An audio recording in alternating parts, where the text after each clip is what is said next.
Oh, yes, sir. Stay right there. No. Stay right there. I'll be right back. Hey, welcome everybody to Talking Donkey International and our new television series, Country Wisdom. Let's set the tone for this new series of ours. It's found in Proverbs 4. Let your eyes look directly forward and your gaze be straight before you. Ponder the path of your feet, and then all your ways will be sure. Join us now for Country Wisdom.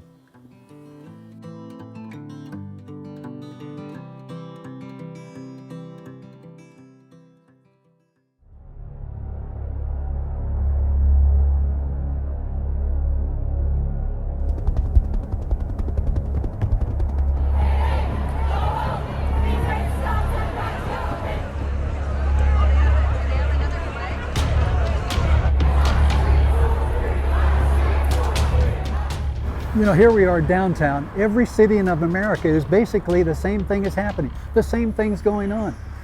You know, this is not the country I grew up in. It's probably not the country you grew up in. The court system, well, it didn't look like it once did. The Constitution, not many people are following the Constitution anymore. We talk about it, but where's our rights to speech anymore? You're watching that rapidly go away. Pandemics, why? That shut down the world overnight. Things are not the way they once were. You don't normally see these things happening everywhere and things going on like this, but let me tell you, things are changing. My Bible says it's going to change. My Bible says Jesus is coming soon. How does he know that? Well, he sees the end from the beginning, and he's told us time after time, when you see these things come to pass, know that it's just about to happen. And I could spend a day with you at least on a Bible study to show you we are in the last moments of Earth's history. These things are going to continue to happen. These events are going to get worse and worse and worse. So today I want to share with you an amazing story. It's a story of Lot. Let me read for you. It's found in Luke chapter 17, verse 28. Likewise also as it was in the days of Lot, they did eat, they drank, they bought, they sold, they planted, they built. But the same day that Lot went out of Sodom, it rained fire and brimstone from heaven and destroyed them all. Even thus shall it be, listen to this now, even thus shall it be in the days when the Son of Man comes. It's going to be just like in the days of Lot. Well, you see, Lot, Abraham had said, Lot, we're getting too big, we're farmers out here, we're ranchers, you pick a spot. You can have the high country, you can have the beautiful valley. Well, he looked down at the cities and he wanted the city. He loved the city life. He loved everything happening in the city, you know, the malls and, well, you know, they didn't have malls, but you know where I'm going with this. All the, quote, good stuff. Well, he went down in that city and pretty soon he was involved and his family were involved in kind of all the vices and the sin and the garbage. Lot tried to stay away from it, but he really couldn't. It kept getting to him. And God says, the same thing is going to happen to us. All the cities, the good things of the cities, they'll begin trapping us and holding us tighter and tighter. And when Jesus comes, we have no opportunity to really look to him. We have no opportunity to go with him. The story we're about to show you today took place 4,000 years ago, but it's happening today all over. You see, events of the Bible, there's nothing new we know under the sun. It's happening all over. And my question to you is, what are you going to do here as you watch this story? Put yourself in this story and think about it. Choose what's going to happen in your life.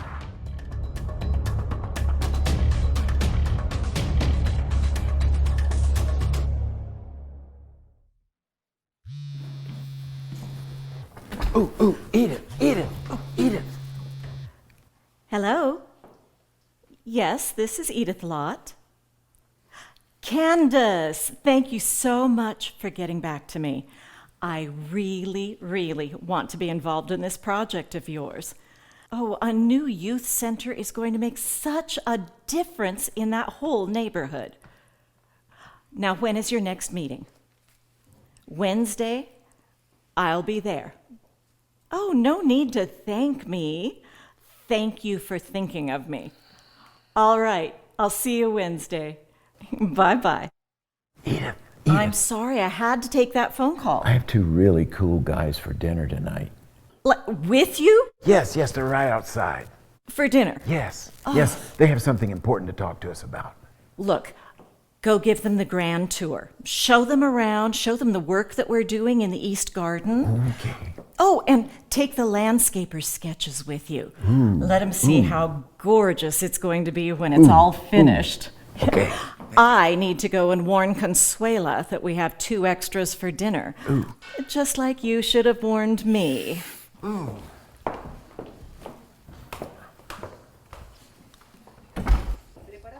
Consuela.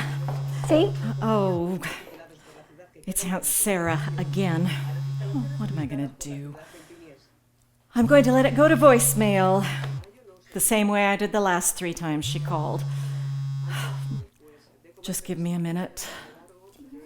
No, I'm fine, Consuela, fine. Bien. But could you turn that down, or maybe even off? I don't know how you can listen to the news all day long. I never listen to the news. I discovered a long time ago that life is easier if you don't pay too close attention. Although I suppose it's different when you can't understand most of it. Probably easier. Oh, again? Oh, good. Not Aunt Sarah this time. Hello? Shelby, honey, are you done with your meeting already? Oh, Aunt Sarah called you? I'm sorry, Shelby. That's my fault. I've been ignoring her calls all day. Of course she's worried. When has Aunt Sarah ever not been worried about us? The gospel according to Aunt Sarah. We're all too involved in things that don't matter. We're too attached to our possessions. None of us is as committed to the things of God as we should be, and the sky is falling, etc., etc. Well, it might be a little harsh, but it's also true, and you know it. You're too young to remember, but when we decided to move here from the ranch, I thought she was going to have a stroke. We tried to explain it was to take advantage of a very lucrative business opportunity and to keep your father from having to drive into the city so often. But you know, Aunt Sarah, it was the big bad city. She was certain we were all going to be corrupted. Anyway, even Uncle Abraham called. Oh, he's a sweetheart, but he did seem worried. He wants us to come back, at least for a while. No, I mean like immediately. I know they've always been worried about us, but I don't know.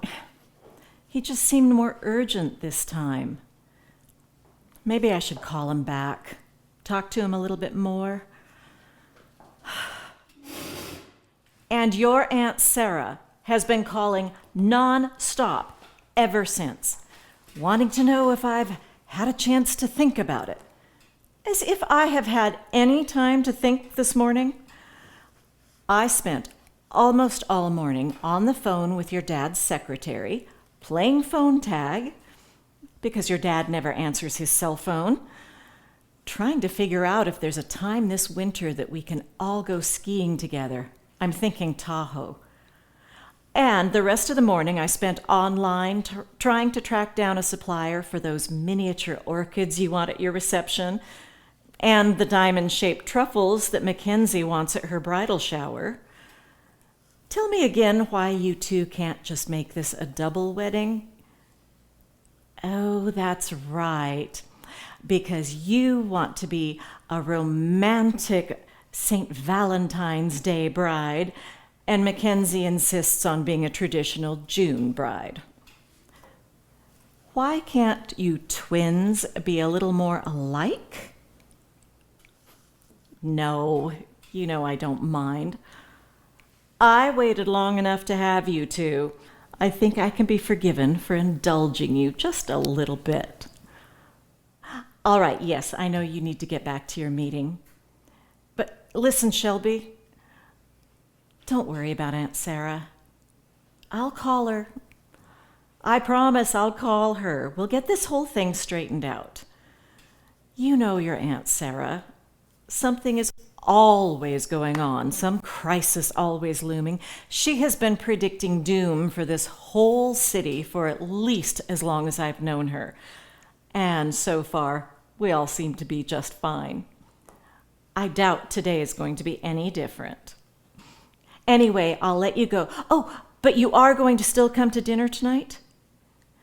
Yes, I was hoping so. Your father brought these two gentlemen home? No, he didn't warn me. I told you, he never uses his cell phone. Anyway, I don't know what they're here for, but they look important and intense. I think I'm going to need both you girls here to help me play hostess. Be your usual sparkling selves. Lighten the mood a little bit. I don't want the whole evening to be so serious. All right, I'll let you go. Bye, sweetie. What I wouldn't give for an extra yoga session before dinner. Oh, dinner! Consuela, that's why I came in here. We have 2 guests for dinner. Dos más for dinner. Dos. Yes, thank you. Oh, and now I'm buzzing again. Hello? Barb, how are you? Oh, I'm fine. Considering I'm planning 2 weddings. Yes, Shelby is getting married in February and Mackenzie in June. I know, it's ridiculous, isn't it? Especially with everything else I have going on. What do you mean that answers your question? Another mission trip? Barb, that's wonderful. When?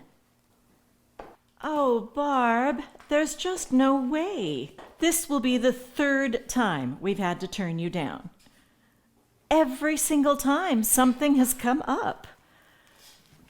Now, that first one, we were all set to go, remember? We had no idea the girls' soccer team was going to make regionals. Oh, we hated backing out. But we left it up to the girls, and you remember how crazy they were for soccer, which is fine. Nothing builds character like sports. We just wished we could have done both. Now, that second trip, that was the one to the orphanage in Guatemala, right? I cannot remember why we had to cancel that one. Oh, that's right. My husband had just decided to run for city council. Let me tell you, that consumed our lives for a while. Oh, who am I kidding? He won. It's still consuming our lives. But you know, we both view it as kind of our mission. You know, we've gotten to know some very important people. I'd like to think we've gotten some good work done.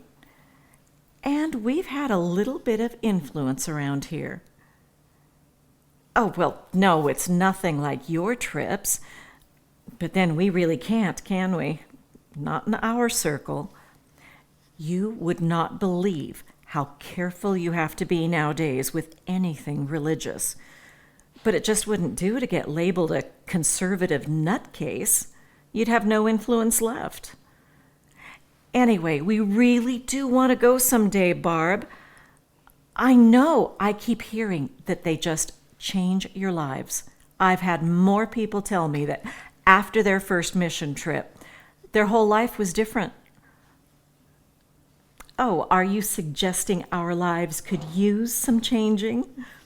I think we're doing just fine, thank you very much. Well, I suppose we all have changes we could make. But there'll be other times, right? Right. Anyway, you keep us on your list. I want to know about the next one. Seriously. All right. I'll talk to you later. Bye. Oh, a friend of mine. Amiga. I don't think she's very happy with me right now. You know, I really wish we could commit to a mission trip. But we're committed to so many other things right now. Still, I'd like to go on one. At least I think I would. I would love to help build a church. I think that would be amazing. But I've heard on some of those trips, they actually make you give talks, go visit people, give Bible studies. No, thank you. I'm just not comfortable doing that. I mean, I'm more comfortable entertaining than evangelizing. Is that bad? Is it bad to not to want to do something unless you're comfortable doing it? Oh, you don't even understand the question, but it's probably bad. I know what I'm going to do. Oh, it's perfect. I'm going to call Barb back and tell her that I want to sponsor someone to go on this trip. Oh, I can't believe I didn't think of that when I was on the phone with her. I'm perfectly comfortable writing checks. This way, someone will get to go who couldn't have gone otherwise, and I don't have to feel guilty anymore. Oh, I'm buzzing again. Good. Paula! Hi, what's up? Oh, that's right, the seminar. Yes, I remembered it, Revitalizing Your Prayer Life. I even got the companion book already. No, I haven't read it yet, but it looks fascinating. It is sitting right on my nightstand. Here's the thing, Paula. I'm not actually going to be able to go to the seminar.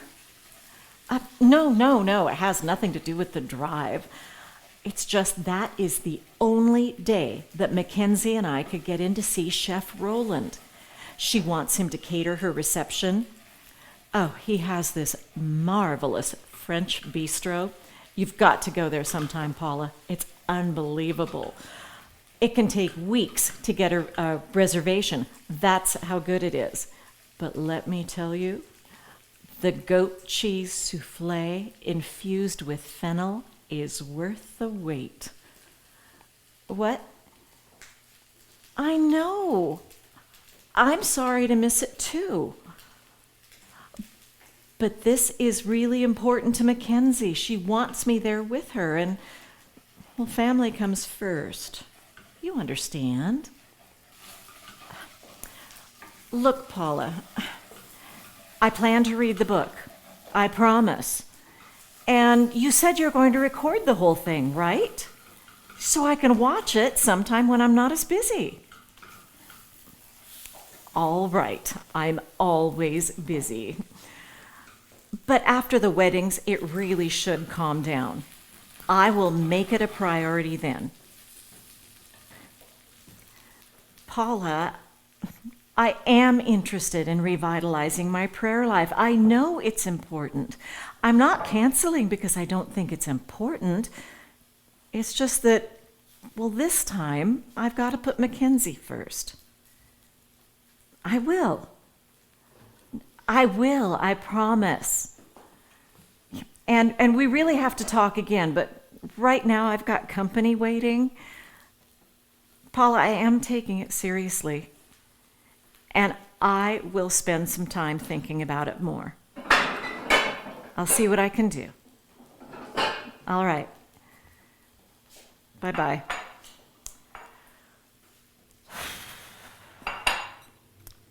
Paula's right. I really do need to revitalize my prayer life. Not that I would admit it to her. The only reason I'm admitting it to you is because you don't know what I'm saying. I need to make it more of a priority. Do you know what I'm going to do? I am going to do just that. I am going to start prioritizing my prayer life, scheduling it in. so other things don't come crowding in from every direction. I'm actually going to put it in my calendar. First thing Monday morning, I am taking an hour for prayer and study. Oh, no, I can't do Monday. I have the Arts Council breakfast Monday morning. And then yoga studio. And I think I've got a committee meeting in the afternoon, so Tuesday. Consuela, I am starting to revitalize my prayer life. Tuesday morning. Let's see. 9 to 10 a.m., right after my women's breakfast, that business group I meet with. That should give me enough time. 9 to 10 Tuesday. It's all set. Oh, buzzing again. Hello? Town and country? Really? You want to do a feature on our house? Oh, I would love to. We'd be absolutely thrilled. We are so happy with the renovation. We worked very closely with Daniel Quint at Huntsman Group. Yes, I knew you would have heard of him. Oh, I can't tell you, he completely transformed this house. Now, the landscaping isn't quite done, but the interior is exquisite. Yes, of course you can come do some preliminary photos. When would work for you? 9 o'clock Tuesday morning? No, that works just fine. Nothing that can't get put off. I will see you 9 o'clock Tuesday morning. Oh, thank you again. This is going to be so exciting. All right, you too. Consuela, that was Town and Country magazine. They want to do a cover of our house. Oh, this is going to be so much fun. You have no idea what a privilege this is. What an honor. You have no idea what any of this means, but trust me, this is big. Hello? Aunt Sarah. Hi. Really? Oh, it must have been on silent. You know, sometimes I forget to turn it off or on or whatever. Anyway, well, we haven't talked about it yet. He just got home from work. But we will, don't worry. Yes, we will, Aunt Sarah. I know. Look, Aunt Sarah, you and Uncle Abraham are really dear people. And I know you're just concerned. But you really don't have to worry that much. We're fine. Right? No. Aunt Sarah, what crisis? As far as I can tell, things are no different than they ever have been. And I told you, we are doing fine. You worry too much. Well, you've never trusted my judgment. Yes. Yes, Aunt Sarah, we will talk, I promise. Now, I really need to go. We have people waiting for us. Yes, we will call you later. Bye. Oh! Who does she think she is? I am so tired of her self-righteous... If things were really as bad as Aunt Sarah thinks, I think I would know it, wouldn't I? But we're fine. I told her we're fine. She's wrong. Ella está mal. I am not too materialistic, too worried about and involved with the things that don't matter. I'm a good person. Better than most. I am on the boards of 3 different major charities, for Pete's sake. I do lots of things for other people. Yes, I like my house. I helped design it. I decorated it. I like my life. I helped build that too. Can I not be proud of and enjoy something that I helped make? But I am not too attached. Edith! I'll be right there.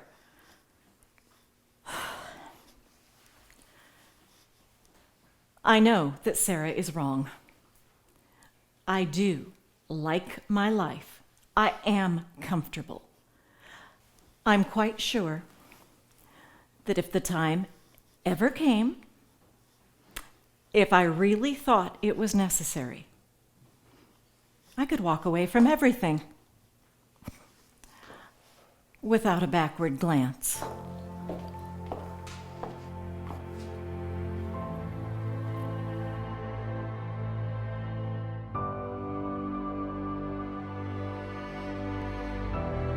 It's almost, it takes your breath away to really watch and say, could that be me? But it's our choice. We still have a choice. They're long gone, but Jesus said He's coming back soon. It's time now to make a decision. But listen to what He says in Luke chapter 21. And take heed to yourselves, lest at any time your hearts be overcharged. In other words, filled with all the garbage here on earth, with drunkenness and cares of this life. Is your life filled with cares of this life? He goes on to say that those are snares to grab you and try and hold you down here. Watch therefore. Here's the counsel from God. Watch therefore and pray always that you may be accounted worthy to escape all these things that are going to come to pass and stand before the Son of God. That's our choice. Are you going to look back, or are you going to look forward to Jesus Christ? Choose you this day, the Bible says. I'd like to offer you this free book called The Great Controversy. As you read it, you will become like Dorothy in The Wizard of Oz. You will see what and who is standing behind the curtain, manipulating the events of this world. You will also discover that there is hope and peace during these troubled times. Remember, the book is completely free, so don't wait. The offer is only good while supplies last. To obtain your copy, simply log on to TalkingDonkeyInternational.org and order your copy now. Hey, thanks for joining us for Country Wisdom. See you next time.